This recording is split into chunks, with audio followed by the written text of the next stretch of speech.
On the night of July 19, 1996, the whole world watches as 54-year-old Muhammad Ali sets the cauldron ablaze at the Olympic Games in Atlanta. The sight of the Olympic gold medalist and three-time heavyweight boxing champion defying Parkinson's disease to light the Olympic flame warms public affection for a man who 3 decades earlier was a racial and political lightning rod. It was a great thing for the country. It was a great thing for Muhammad Ali. But if he were not sick, would America have allowed him to do the same thing? Muhammad Ali has been beatified in some ways because he's no longer threatening to the establishment. People forgot that there was a time when Muhammad Ali was very dangerous. He was dangerous in the ring. If he goes down again, it's over! I'm the greatest thing that ever lived! I still got the world! I still got the world! But some saw him as dangerous outside the ring. Out of all people, takes an Uncle Tom Negro to keep continually calling me by a slave name, which is a white name, Cassius Clay. He was against the war when, for the first time, we as Americans actually said, no, this isn't right. He was a champion when we were gaining black pride and civil rights. He was our moral conscience. He was our athletic dream. Muhammad Ali epitomized what we were all about in the 60s. He was on a spiritual quest, breaking out, coming out of Louisville, going on that search for meaning, going to the Olympics, coming back, meeting the dark forces, 3.5 years of exile while he's fighting for his life, and then coming out on top. It's the hero's journey, man. I'm going to save boxing. I'm good looking, clean living, cultured, and I am modest.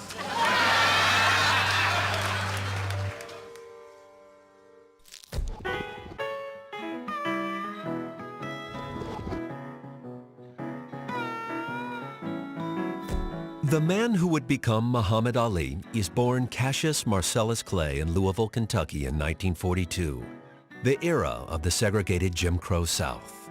You know, a black man was always supposed to be subservient, always supposed to say, yes, sir, boss, and you're supposed to just, play that game forever.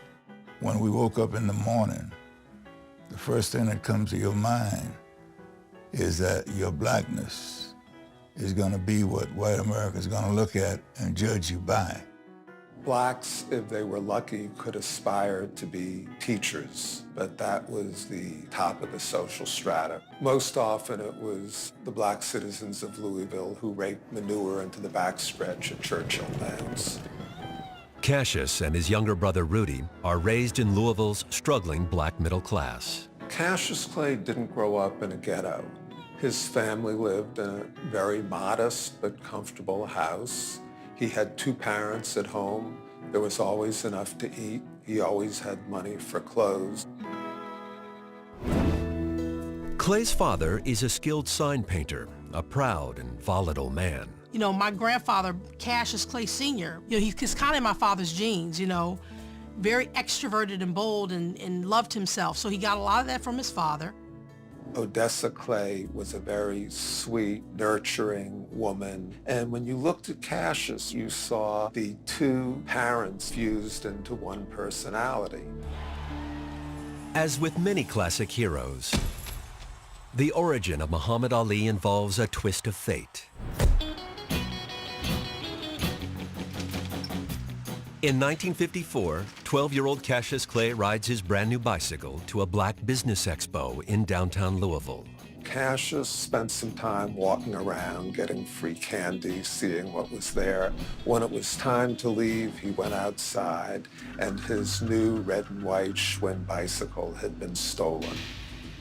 Somebody told him that there was a policeman in the basement of the building teaching youngsters how to box.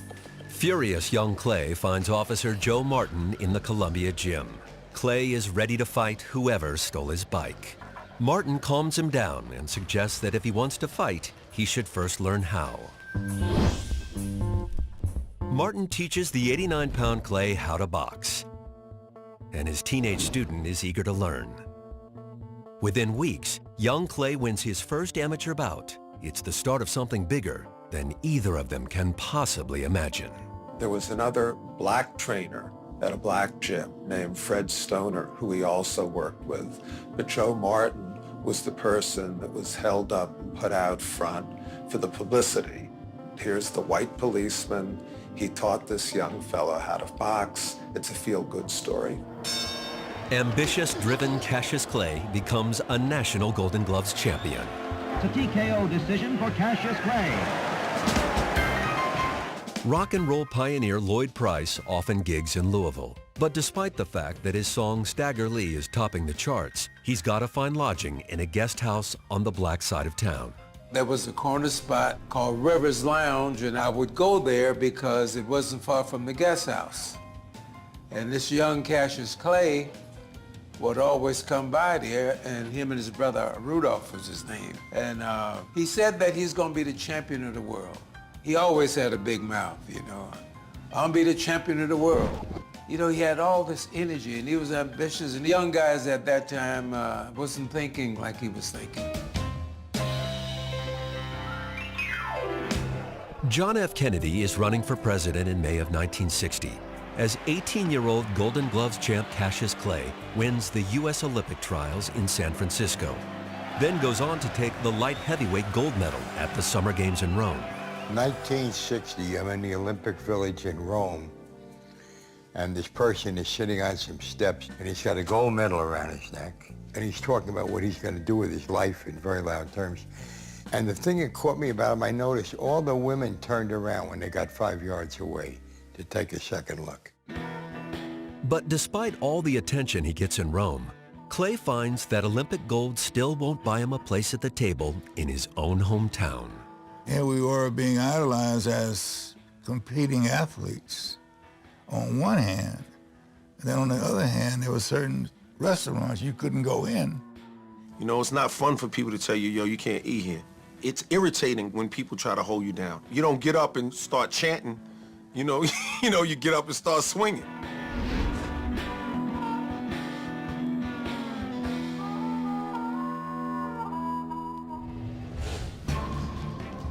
Boxing in 1960 has been a notoriously corrupt sport, rife with mob influence and crooked managers.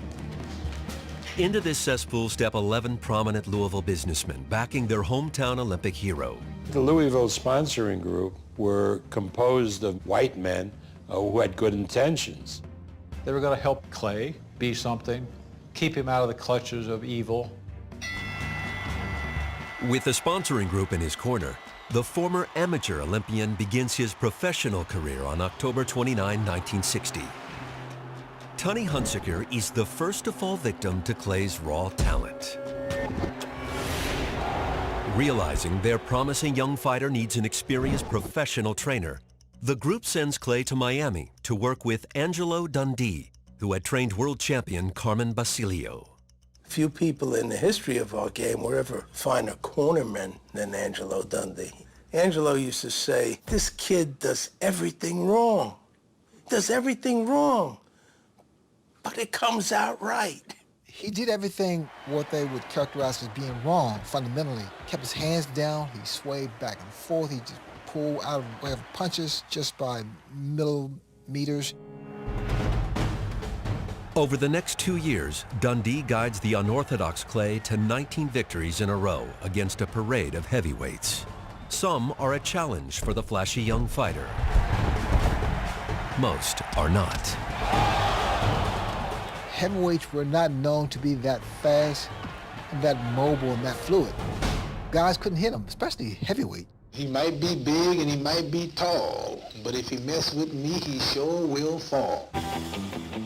Gaining self-confidence, Clay starts predicting the round his opponents will fall. That he's gonna knock him out in 4, he did it. He's gonna knock him out in 5, he did it. 7, he did it. You know, that self-confidence is amazing what it will do to you. You want to make a prediction in rhyme, or are you going to work on that for a while? Well, it'll have to be in rhyme every time. My father had to market his fights and doing poetry and making rhymes, and I never forget, I said, Dad, where did you get that from? And he says, you know, he goes, there was a wrestler, Gorgeous George. Gorgeous George. He would say he was pretty, and he would comb his blonde hair, and he had 2 chicks on his arm, and people would just hate him. They would just fill the whole auditorium just to see this guy get hit. Inspired by Gorgeous George, Clay creates his own supremely confident persona. Float like a butterfly, sting like a bee. Oh, rumble, young man, rumble. Oh! Ali's the archetype for a rapper. Cockiness, the brashness, the offensiveness, the abrasiveness. Hip-hop is about revolution. Hip-hop is a voice for the people. Ali is the people's champ. Ali is the revolution. The real dive will come on November the 16th, and in your hearts, you know I'm right. He's new to this game. He's got all these microphones and cameras in his face. He knows that there's a portion of the country that despises him and hates him. Ali was completely hip-hop. By 1963, Clay's audacious antics make him unpopular with many sports writers and boxing fans. There wasn't much that the older generation liked about Cassius Clay. The way he dissed them, laughed at their questions. A hint to the wise is sufficient. I remember seeing a Joe Louis fight. They asked him his reaction. He said, "I'm glad I win." Suddenly there was this guy who was not only articulate, but almost poetic, and with a great deal of braggadocio to boot. I am the man this poem is about, the next champ of the world. There isn't a doubt. If he told funny poems, it would be one thing. But he tells funny poems and tells you how great he is to have written them and how great a fighter he is, and he's the greatest of all time. That rubs some people the wrong way. He was the best at everything. He was the most beautiful, and he hadn't really proven himself yet, so people are looking at him like, who does he think he is? But the example of a proud, confident black man appeals to a young generation who admire the fact that Clay isn't afraid to represent. To African Americans, he was a source of pride in that he took great delight in who he was and in broadcasting it to everyone. Just to say that you love yourself and to have self-pride showed people that they can do the same. He made me feel proud to, to be a black man. He just represented a symbol of strength to me. I'm going to make boxing popular again. Me with my beautiful, colorful personality. 21-year-old Clay is eager to prove he's more than a pretty face. Now a top heavyweight contender, he campaigns to fight the reigning champ, Sonny Liston. He went after Sonny with a vengeance. I want that bear. And what's going to happen to him? Bear. What's going to happen to him? He might be great, but he'll fall in 8. He's driving a bus onto Sonny's lawn, and he's yelling, "I want the bear. Get the bear out here. Come on, bear." It was starting to get under Sonny's skin. Big ugly bear, I'm tired of hearing Liston. Everywhere I go, they're talking about Liston. I can't wait for him, and he's going to fall in 8. He really tormented Liston. And finally Liston said, yeah, I'll fight him. It'll be easy money. Everybody believed that Liston would annihilate this guy because he was all talk. If Sonny Liston whoops me, I'll kiss his feet in the rain. With a record of 36-1, Liston is a fearsome champion, a former mob enforcer with ties to organized crime. He's frightening. Sonny was a guy who was meant to hurt people. Sonny Liston was Godzilla. Sonny Liston was going to reign for 1,000 years. Adding to the foreboding sense of drama was the presence of members of the controversial Nation of Islam. Nation of Islam was an isolationist group. Elijah Muhammad wanted his own nation inside the United States. So it was scary. For the past few years, Clay has been studying the tenets of the Nation of Islam, as espoused by its leader, Elijah Muhammad, who preaches that white people are devils created by an evil scientist. But Clay is drawn to the basic message of black empowerment. It made him understand and promote, what is your history? What is your African history? Who are you? What is your name? Why do you have that name? I'd never heard anything like I heard going to the meetings with Ali about you are somebody, a black man got as much right to live as any other man. For the first time in my life, as a grown man who had been a star, had sold millions of records, you start to feel like you are somebody. I can understand how he got hooked. Clay is inspired by the nation's assertion of black pride, but the presence in his camp of the Nation of Islam's controversial Malcolm X threatens the Liston fight. Malcolm X, I want to talk with you briefly about your affiliation with Cassius. How long have you known him? About 3 years. Just months before, Malcolm X caused an uproar by suggesting that President Kennedy's assassination was a case of, quote, the chickens coming home to roost. You did not say that you were glad the president was killed. No, that's what the press said. The promoter fears that negative publicity will kill ticket sales, so Clay's camp gets Malcolm to leave Miami until the day of the fight. February 25, 1964. Boxing experts and fans agree that Liston will clobber the Louisville Lip. They thought, well, even if it's going to be fast, it's going to be really ugly and bloody. Just what we fight fans want. It was fast and it was bloody, but it was not what most fight fans expected. The challenger from Louisville, Kentucky, Cassius Clay. When the two men entered the ring, we suddenly realized that David was bigger than Goliath. Another jarring right hand that time, folks. Another one. Sonny wobbles.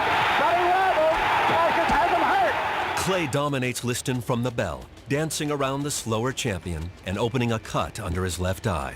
After 7 punishing rounds, Liston claims an injured shoulder and won't come out for round 8, making Cassius Clay the new heavyweight champ.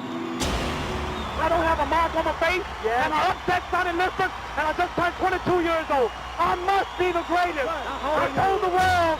There were a number of people who immediately said, oh, the fix was in. Sonny Liston quit against Cassius Clay. He was just getting beaten up.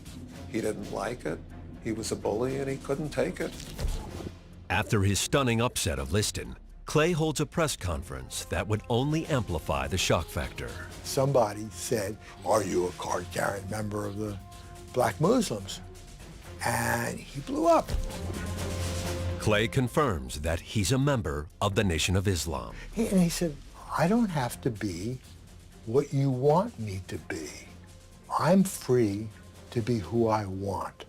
This is about as revolutionary a statement as I've ever heard in sports. Now the heavyweight boxing champion, Cassius Clay, is free to be himself. No one could get their mind around the idea that this great kid from Louisville, raised by a Baptist mother, was suddenly announcing that he was a member of the Nation of Islam. A few weeks later, public opinion of the new heavyweight champ goes from bad to worse. Cassius Clay is a name no more, is that right? Yes, sir. It's Muhammad Ali. Muhammad means worthy of all praises, and Ali means most high in the Asian African language. This is the toughest guy on the planet. He turns his back on Christianity. He turns his back on his family name. And it began the split between people who loved him and people who hated him. My name is Muhammad. Y'all keep calling me Cassius. I'm tired of telling you. You know, you're intelligent. My name is Muhammad Ali, not Cassius. Was anybody special gave you the name? Yes, sir. My leading teacher, the most honorable Elijah Muhammad. Elijah Muhammad's influence is growing. Not only does he give Ali his new name, he introduces him to Sanji Roy, who becomes Ali's first wife in August of '64. Muhammad Ali had 4 wives: Sanji, Khalila, Veronica, and now Lonnie. I found the first wife in a strange way, maybe the most interesting. She was very firmly in love with him. Their honeymoon is short-lived. We no longer had Cassius Clay. We now had Muhammad Ali, who was a member of the Nation of Islam, which made him very unpopular. It was getting very hard to find a place where he could fight. Originally, the Liston rematch was set for Boston. Then Muhammad suffered a hernia. The fight was postponed. Boston washed its hands of it, and it finally wound up in Lewiston, Maine, which is one of the few places that would take it.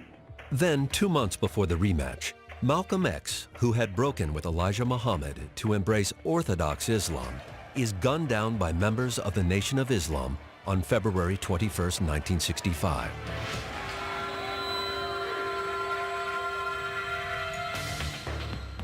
Muhammad Ali had broken from Malcolm and sided with Elijah Muhammad.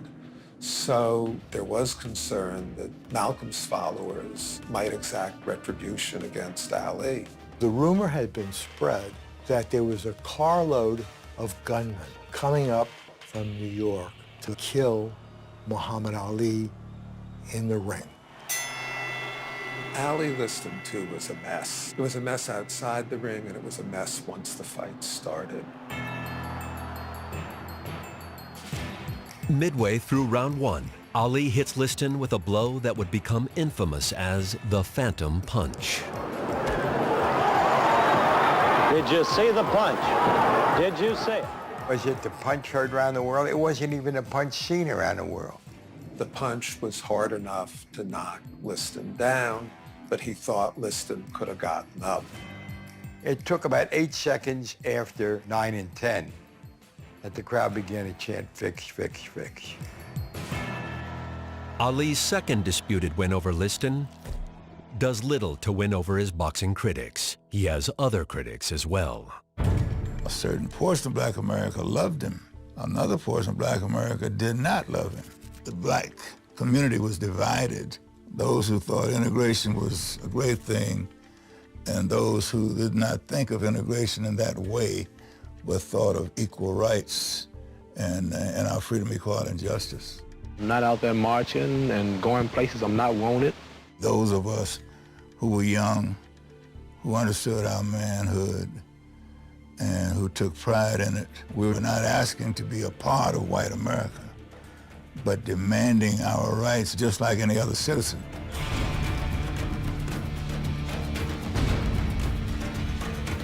Ali's support of the Nation of Islam's separatist policy alienates many in the civil rights movement, including Floyd Patterson, who turns his November '65 bout with Ali into a social, political, and religious battle. He said a black Muslim has no place being heavyweight champion in America, and that he, as a Catholic, was going to bring the title back to this country. Floyd was a nice man, but his approach was what we call an Uncle Tom approach, doing all the things that white America wanted you to do. You ain't nothing but an Uncle Tom for white people. What's my name, Uncle Tom Negro? I'll jump on you now. What's my name? When Muhammad Ali got him in the ring, he became pretty cruel in his beating of Floyd. He was really giving him a lesson, talking to him, hitting him and talking to him. Ali would disable Patterson, then step back, admire his work, and then beat on him some more. I believe they're gonna stop it. Ali beats Patterson by technical knockout. 2 months later, he sues his wife Sanji for divorce. She'd lost favor with her husband's increasingly influential Muslim inner circle. They said it was because she wore makeup. She wore daring dresses. They didn't want her because they had already picked out Khalila, who was working in a Nation of Islam restaurant. His brief marriage now over, so is his 6-year contract with the Louisville sponsoring group. Herbert Muhammad becomes Ali's manager. Herbert Muhammad was the son of Elijah Muhammad, who Muhammad Ali counted as his spiritual father. Herbert was an extension of that. Herbert Muhammad joins with pro football superstar Jim Brown and lawyer Bob Arum to form their own boxing promotion company, Main Bout. What we said was, the heavyweight champion of the world is boxing, and we should control boxing. But Main Bout can't control the U.S. Draft Board. Ali was rejected for service in '64 when he failed the written test. But the Vietnam War is escalating in February of '66, and the Army has lowered its standards. Weeks before his bout with Ernie Terrell in Chicago, Ali is notified that Uncle Sam wants him. The fight was doing extraordinarily well when the U.S. government reclassified Muhammad Ali from 1Y and made him 1A, and a television reporter went to Ali, who was training in Miami, before anybody could reach him. I just don't understand yet how I can be reclassified as 1A without testing me in no way, just calling me like this, and I just don't understand it. In other words, you think they called you only because you're the heavyweight champion? And a Muslim, too. And that's when Ali said, I got nothing against the Viet Cong. They never called me the N-word. Everything hit the fan. Ali declares that if he's drafted, he won't fight in Vietnam. Ali put it in racial and religious terms that made him a hero to millions of people who thought that it was a bad war. When he basically said, I ain't going, a lot of us were kind of like, yeah, baby, I ain't going either. I'm just trying to figure out another way of doing it so that I don't have to go to jail in the process.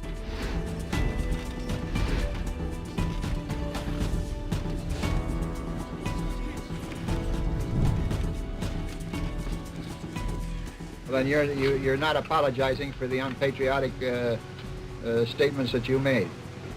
That'll be taken up with the government. Ali's unpopular stand causes Chicago politicians to scuttle the Terrell fight, leaving his management looking for another fight in a new venue. We wanted to fight in Pittsburgh, and they ruled it out there, and then they tried Maine, but they didn't want us in Maine.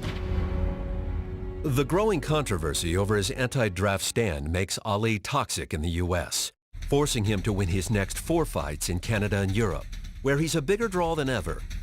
A point not lost on one Texas millionaire. I got a call from this real character, Judge Roy Hoffines, who owned the Astrodome in Houston, and he said, you bring that boy down here, nobody is going to tell him he can't fight here. Ali knocks out Cleveland Williams before a record-setting indoor crowd. Smelling another box office bonanza, New York hosts Ali's next victory over Ernie Terrell. Ali is now 28-0 in the ring and still 1A in the draft. In April of '67, he finally gets his draft notice and reports to the induction center in Houston to begin one of the longest, toughest fights of his life. Former world heavyweight champion Cassius Clay refused to take the oath of induction into the Army. The black Muslim fighter, who is also known as Muhammad Ali, was immediately stripped of his title by the World Boxing Association. When a guy says he's not going to fight for his country, that irritates a whole lot of people. He moved from the sports pages to the front pages. Within days, Ali is stripped of his license to box in all 50 states. 9 top Negro athletes meet with Cassius Clay to discuss his anti-draft stand. Jim Brown and Bill Russell organized a summit meeting in Cleveland. Clay's induction refusal cost him his title, and he faces a possible 5-year prison sentence. The Army was willing to make a deal. They were willing to guarantee that he would go in special services and he would be able to box. Behind the scenes, Herbert Muhammad, as a businessman, looked upon that as a possible option. The meeting started with them talking to Ali about accepting the deal. You wouldn't have to worry about being a soldier as such. You can do public relations. But Ali's attitude was, nope, don't want a deal. 2 weeks later, Ali is convicted of draft evasion in federal court. Sentenced to 5 years in prison and banned from boxing for 3 years, he remains free while his case is appealed. Whatever suffering or punishment I may have to take, it'll all be because of my religion. He was unafraid of the political repercussions, unafraid of any cultural repercussions, unafraid of losing money. He said he would probably fight again, but it was okay if he didn't. Long as he believed that he was the people's champ, that was good enough for him. A month after his conviction, Ali marries 17-year-old Belinda Boyd with the approval of Nation of Islam leaders. She fully supports her husband's refusal to be drafted. He said, I can't kill anybody. I just said, trust me, you'll be the greatest man ever lived if you don't go. Facing 5 years in prison and unable to fight while appealing his case, newlywed Ali needs to earn money, so he embarks on a college lecture tour. I would like to hear this from you, and I want the world and the cameras to hear. Who's the heavyweight champion of the world? The student audiences loved his opposition to the war in Vietnam, but they were very much opposed when he spoke to them against the idea of interracial dating, against the idea of living in the same community. During those 3.5 years that he wasn't fighting, basically the only two things that he was doing was going on college campuses, and the other was being on television with Howard Cosell. What do you say to that? I predict that the fans will be angry at the experts for misleading them so much. I think that his relationship with Howard Cosell was critical to his acceptance by America. Howard had the deepest respect for the champ. Howard many times privately defended Ali and Ali's right to express himself and the right to feel the way he felt about where we were with civil rights at those times. But Howard also didn't take any punches. If he felt like Ali had overstepped his bounds, he would confront it. It was part of the chemistry of these guys. You had two gigantic egos.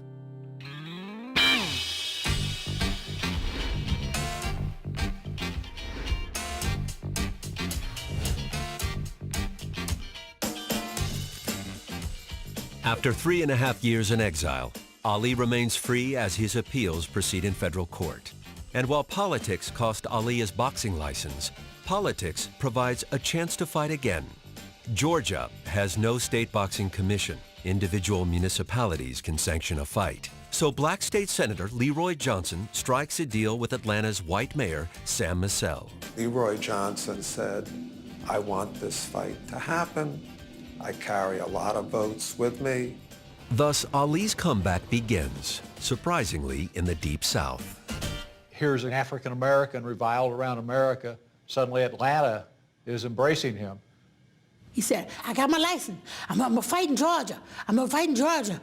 I said, in Georgia? I said, down south? He said, yeah. I said, oh, Lord, we in trouble now. Ali returns to the ring on October 26, 1970. I don't believe that anybody is happier than this young man to once again step into the ring.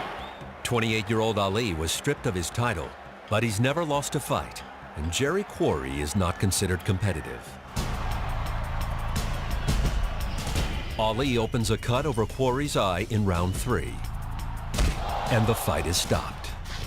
Inactivity is deadly for any fighter. And for Muhammad Ali to have come back and still display the incredible hand speed and fluidity that he showed was amazing.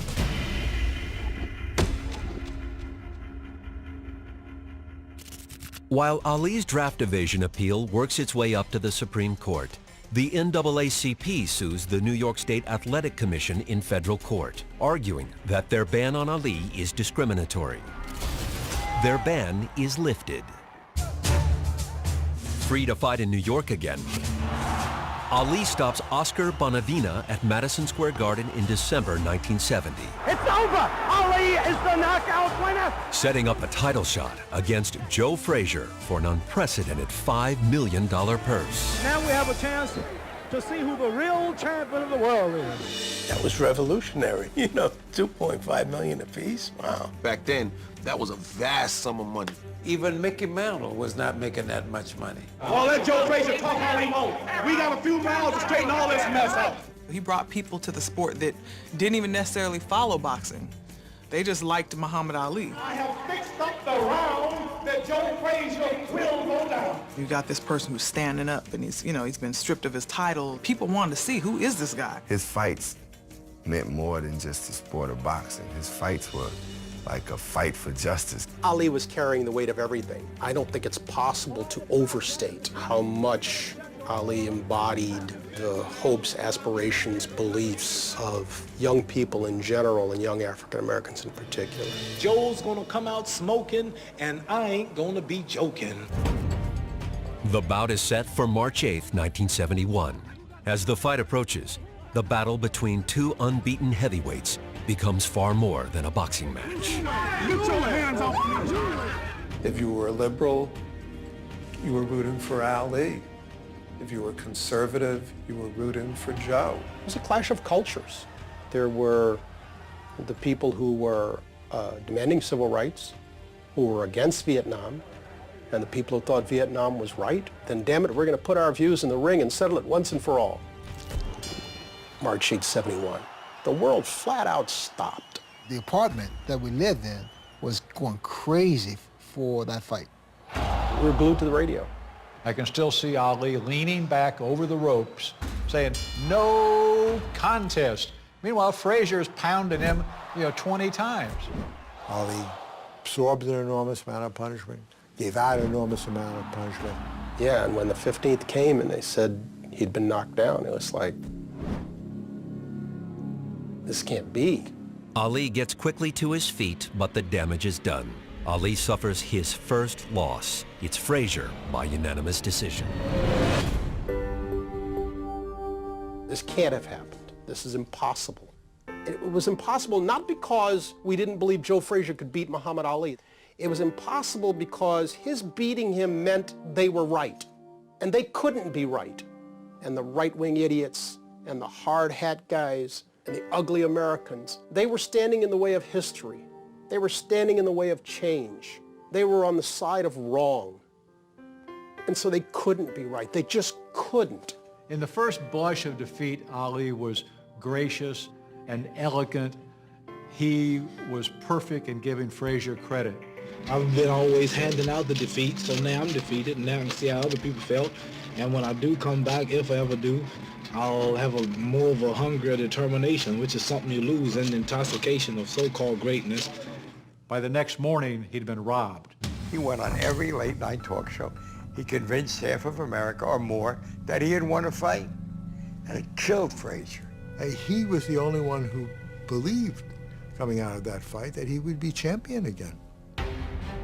4 months after his unanimous loss to Frazier, Ali wins a stunning unanimous decision in the Supreme Court, which overturns his conviction for draft evasion.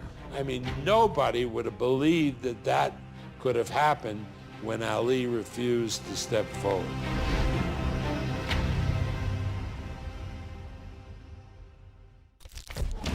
With prison no longer looming, Ali is free to renew his quest to reclaim the title that had been taken from him, a title now held by George Foreman.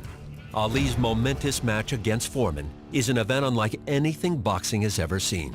In 1974, promoter Don King and a consortium of backers make a deal with Zaire's strongman, President Mobutu Sese Seko, to host a worldwide live satellite broadcast of the Rumble in the Jungle. Ali basically showed that he could transcend the sport. He brought half of the media of the world to Kinshasa, Zaire. 10 long years after he first shook up the world, 32-year-old Ali is once again challenging a heavily favored champion. Foreman was the second coming of Sonny Liston. Remember, this wasn't an ordinary heavyweight. This was a guy who could knock down walls. Everybody felt that Ali was going to get hurt. This was this was a monster. I was so afraid that George Foreman was going to kill Ali. Both fighters train in Zaire for the bout on October 30th, but it's Ali who is embraced by throngs of African fans. It's unreal the amount of people, 10 to 15,000 people in the crowd following him, just shouting his name. Ali Boumaye. Ali Boumaye. He'd say, stop the car, and he'd get out, and he'd, Boumaye, Boumaye. He just wanted to create a crowd. Pretty soon you couldn't even walk across the street. All of that worked in Ali's favor. I mean, he was playing psychological games. He's punching voodoo dolls. He's got people beating on drugs. The champ is here. The champ is here. Me and maybe one other person thought he could beat George Foreman. He believed it. He believed it. Ali's confidence isn't shared by many boxing experts. But during the fight, Ali would add rope-a-dope to the lexicon and a great new chapter to his legend. Ali stands back, ties his man up, leans on the rope. Ali goes back on the ropes, and the ropes go back more. And Foreman misses by that much. Wild left hand is not scoring. Angelo sends his corner guys around to the corners. He says, tighten the ropes. And Ali's saying, oh, leave him. Ali formed In his mind, he formed the rope-a-dope right there and then. To take that kind of punishment from a guy like George, who knocked most guys out like they were rag dolls. I can't fathom taking those kind of blows from a guy who punches that hard. Those punches could crack ribs. How could you take this in your body? And Ali was taking it. And Foreman was punching himself out. I had predicted that Foreman was going to annihilate him. And in between rounds, when he started to wear George down, he said, "Hey, big fella, what do you think now?" Knock George out. When Muhammad Ali put George down, he had proven that he is indeed the greatest. Ali beats Foreman. Humiliates him. He stops and he says, "Fellas, you'll never know what this means to me." That should have been his retirement. How can you top that? You've went through the trials, your ups and your downs, your glory times. This is the time to retire. He had proven the point. You can't go any further once you prove the point. And there's something about the romance of athletics that it's hard for people to give up. For him, every fight was another drama, another circus, and he loved every minute of it. All those available ladies, all this love and admiration. It's very hard to walk away from that.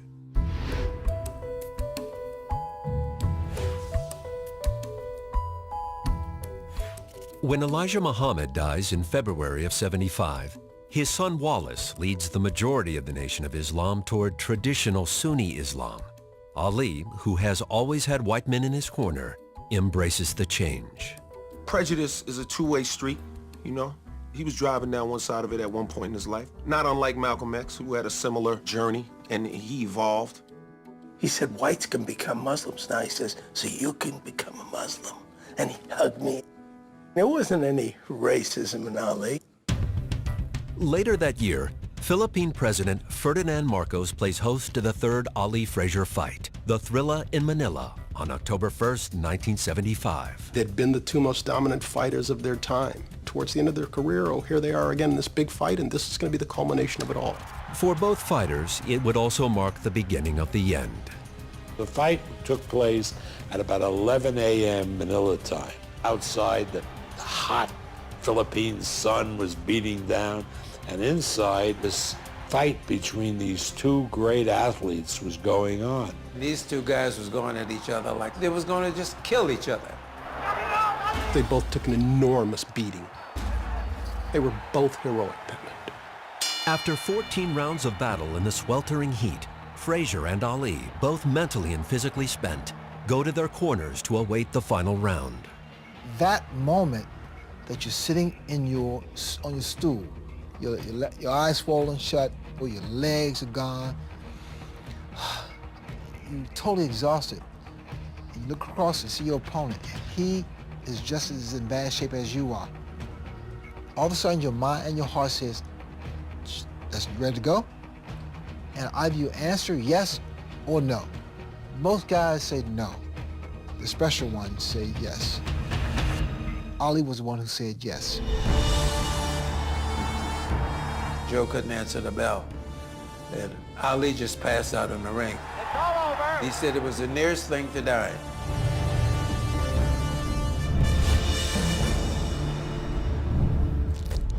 In the year after his punishing victory over Frazier, Ali defends his title 4 times, including a brutal 15-round win over Ken Norton. His longtime ring doctor, Ferdy Pacheco, sees the writing on the wall. Pacheco went to Norton's locker room and told him, "Congratulations, you just ended Ali's career." Norton had lost, but Ali was physically beat up. The following year, his speed and skills diminished. Ali survives a 15-round slugfest with Ernie Shavers, Muhammad Ali, not down but hurt. the hardest-hitting heavyweight in boxing. Said that Ernie Shavers hit me so hard that my ancestors in Africa turned over in their graves. Which was a fabulous line, except the way that he said it was just the beginning of a slur in his speech.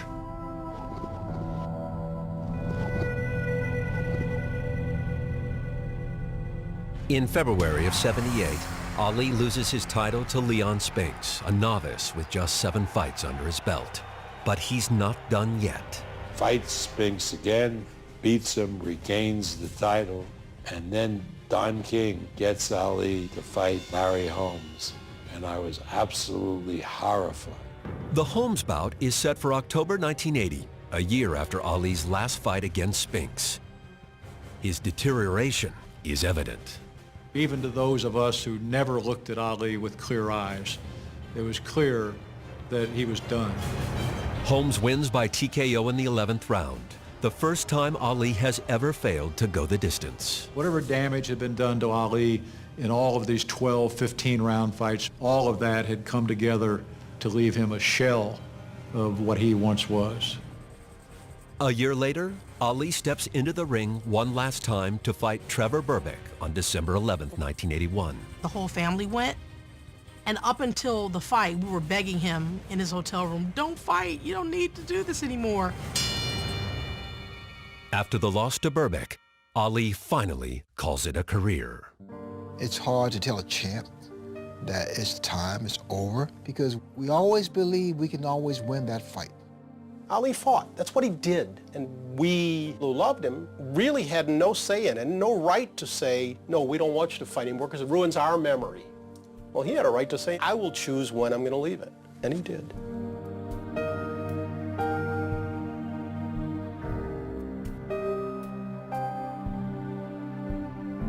The first few years of retirement were hard for Ali. He was no longer in the spotlight as heavyweight champion of the world. But the worst thing was that the Parkinson's syndrome was becoming clearer and clearer. When you stay in the ring too long, it's going to really start wearing down on you, and that's exactly what happened to my father. Ali's Parkinson's syndrome is made public in 1984. It's really hard for me and everyone else to see a man who used to be so great with words. Now that's one of the things that he can't do. It's a sad thing because you wonder what he would be saying now. We need that Louisville lip because there's nobody speaking for African Americans or Americans like Ali spoke. That voice just isn't there. When Ali stopped really talking in public and really doing his whole Ali thing, he has said so much that it still echoes. I have enough inside here and inside here to replay it for life. We're in a hotel room in Las Vegas at an event, and this is like 90s, so the Parkinson's he can still walk, but he's talking very soft. And he goes, I want to make it to heaven, and I wasn't a perfect person, and this Parkinson's shut me down. I can't do nothing wrong now, But he said, I'd rather suffer now than in the hereafter. By 1986, Ali is 5 years into retirement and on his 3rd marriage. He and his 2nd wife, Khalila, were divorced in 1975. He was doing a lot of cheating. He's weak for women. I just didn't know how weak he was. Ali's next marriage to Veronica Porsche would last 10 years. My father would say he was the best Muslim he could be, given that he was this gorgeous Adonis boxer that all the women loved. In the summer of '86, Ali and Veronica are divorced. Later that year, he marries his 4th wife, Lonnie Williams, who he first met in Louisville back in 1963.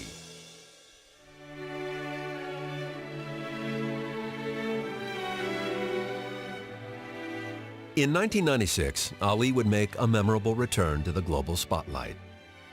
We were thinking who would be an American Olympian who could light the cauldron that would mean the most to people watching around the globe. Ali was the guy who made the most sense. And it was not met with wide open endorsement. There were some people who said, well, he was a draft dodger, wasn't he? Misher and Ali's longtime friend Howard Bingham work out a deal in which they agree to keep Ali's torch-lighting role a secret. Howard Bingham calls me. Your dad's lighting the torch. Don't tell anyone. Just call your sisters and brothers. And I'm in a control room at the bottom of the stadium with 26 cameras and, directing the world feed. But even down there, in the bowels of the stadium, I could hear what was going on up there. And I never dreamed that it would be that strong and that powerful. You know, when my father gets nervous, he shakes more. So he's shaking the torch, and I'm like, oh, Lord, they're going to burn down the stadium. There was a part of me saying, oh my God, look at Muhammad, feeling sorry. But then there was the other part of me said, for God's sake, that's Muhammad Ali. To have predicted in 1967 how much Ali and his personality would resonate around the world 20 or 30 years later, there were a lot of people that would have said that will never happen. The transformation of Ali from the most hated man in America to this beatified Ali of today was complete reversal. But those of us who believed we were in the right back in the 60s, this simply validates it. That, hey, you finally came around. You know, you couldn't stop the march of history. He saw where it was going. He pointed the way. You hated him for it, but you couldn't stop it. Ali is awarded the Presidential Medal of Freedom in January 2005. Later that year, the nonprofit Muhammad Ali Center opens in downtown Louisville, not far from where his bike had been stolen over 50 years before. His legacy is that when you believe in yourself, no matter what the odds are, if you're on the right side of history, and if you perfect your craft, you can accomplish anything. He stood up on a level that nobody else stood up, and he had a platform that no one else had, risking his personal success and his personal wealth to basically tell the truth. People today are fond of saying, yes, Muhammad Ali stood up for his principles, but there's been a determined effort to wipe away cognizance of what those principles once were. Don't wipe out the memories of what Muhammad stood for in the 1960s. Take it, build on it, and show how Muhammad Ali and America both changed and came together in the end. He was no saint. He was no devil. He was Muhammad Ali. And nobody else ever was or ever could be.